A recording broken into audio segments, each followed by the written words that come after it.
Hello, I'm Diego, and I'm the co-founder and CEO at Invive.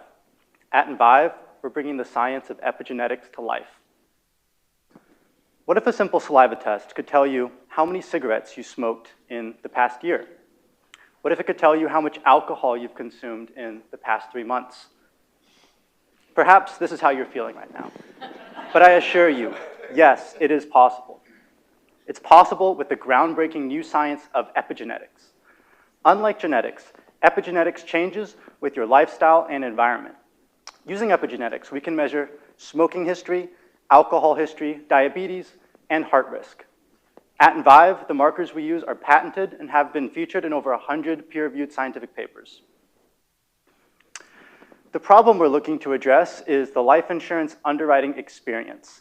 In 2024, you still have to take an invasive blood test when you're applying for life insurance. It's been described as the greatest pain point in the $1 trillion life insurance industry. Our saliva test allows carriers to perform underwriting that's powerful, but also non-invasive. Our technology is designed to be cheap and fast, $100 per test at scale. Beyond insurance, there are numerous opportunities in the health and wellness space, like monitoring healthy aging. Our team combines expertise in molecular biology, life insurance, and software development. Our CMO, Rob, is a world-renowned expert in epigenetics. The past epigenetic startup to come out of his lab, Cardio Diagnostics, is now publicly traded. To date, we have $25,000 in pilot revenue. We've been a part of 2 accelerators, and we're looking to fundraise a $1 million pre-seed round, and so far we have $200,000 committed. So if you're interested, reach out and let's chat. Thanks for your time.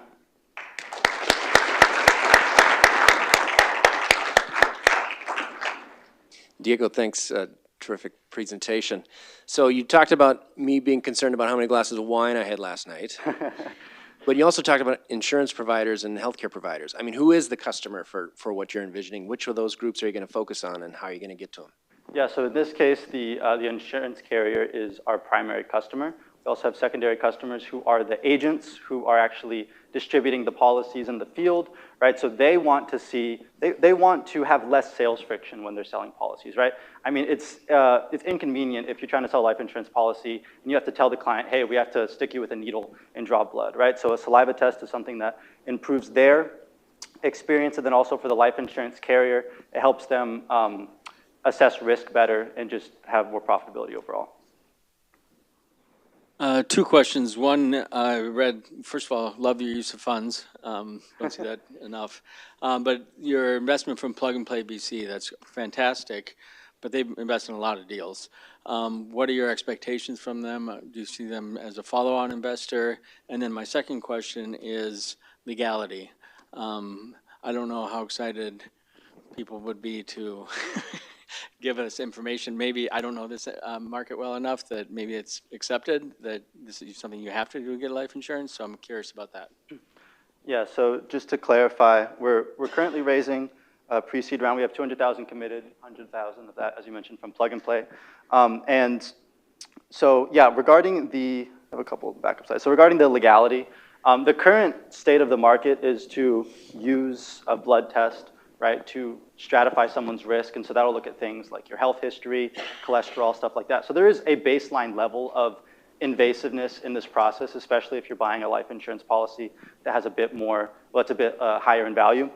In terms of the regulatory compliance, so we're not using, so any new pricing tools are under higher scrutiny. Right, we're not using AI. We're probably the only startup in the world to be advertising that in this investment environment, but we're not using AI. That makes things easier from an underwriting regulatory environment perspective. The former Illinois insurance commissioner wrote a report saying that using epigenetics is consistent with policy norms, and we did a 2021 study showing that our epigenetic mortality index didn't show any evidence of racial bias. So that's kind of our regulatory standpoint. Thanks, Hugh. Great presentation. The one question I have is, are you holding all the liability risk of the genetics information that you have, and how are you anonymizing that to not cause like cyber risk that we've seen with a couple of the other genetic testers?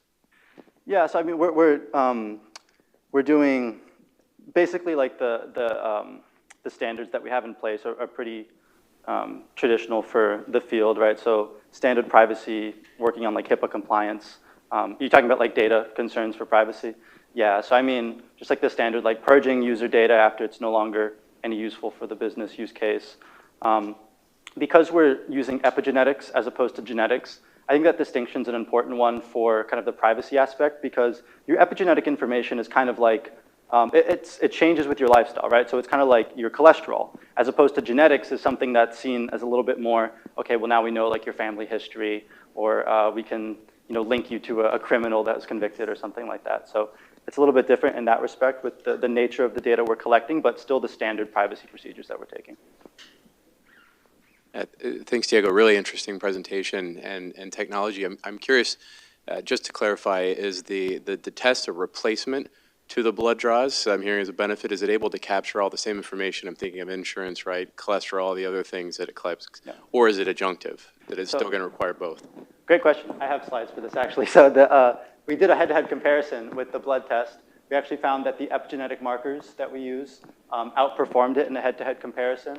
And that was using data from 2,000 individuals in a study with 290 deaths. We found that there is a strong ability to separate risk. The reason that we're able to outpredict the blood test in this instance is because we're actually measuring two things with our test. We're measuring biological risk and social risk, because by focusing on smoking and alcohol, we're identifying individuals not only who have a higher level of health risk, but also individuals who are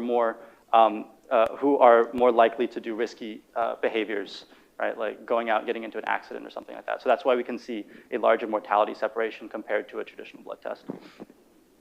In the last 15 seconds, you said patented markers. Do you own the patents on the markers? So working with my CMO at the University of Iowa, he's a world-renowned expert in epigenetics. He holds the patents here. And yeah, so we're excited to work together in this industry and create some change.